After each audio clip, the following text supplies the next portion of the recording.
जय श्रीराम भावाच्या बहिणींना आणि मित्राच्या मैत्रिणींना. तर मी तुम्हाला दुसऱ्या व्लॉगमध्ये आपलं बोरचं पाणी दाखवणार होतो. तर बघा, वावरात आलो व मोटर चालू केली. हे बघा बोरचे मोटरचं स्टार्टर कसं आहे. आपलं मोटर चालू केली आणि हे बघा आपला बोर जास्त काही नाही, 20 मिनिटं चालतो फक्त. त्याच्यात पण खालून काय पाणी देत नाही, स्प्रिंकलरच जोडून दिलेले आहेत. हे बघा कांदे आपले. आणि लगेच मी 20 मिनिटं होईपर्यंत विहिरीवर चक्कर द्यायला आलो. म्हटलं पाणी किती काय बघून घ्यावा, पण विहिरीला पण काय जास्त पाणी नाही म्हणून तर आपल्याला बोर घ्यावा लागलेत. ते मोटर बंद केली आणि लगेच कांद्याला पाणी भरण्यासाठी आलो. हे बघा कसं आहे, नाद करते का. लगेच मोटर चालू केली. हे बघ कसं पाणी मारते मोटर.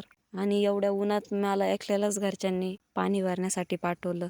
हे बघा ना किती ऊन पडलेलं आहे, तरी मला पाणी भरावं लागतं. मी बेर देतो तोपर्यंत तुम्ही लाईक फॉलो करून घ्या. आणि शहरातल्या मुलांची मजा वेगळीच असते, पण गावाकडे आनंद वेगळाच असतो. पण शहरातले मुलं मस्त रोज टेडी डे, चॉकलेट डे साजरी करतात. आणि गावाच्या मुलांना रोज शाळेतून घरी आलं की लगेच शेतात काम असतं. पण गावाकडची मजाच वेगळी. चला मग, बाय बाय.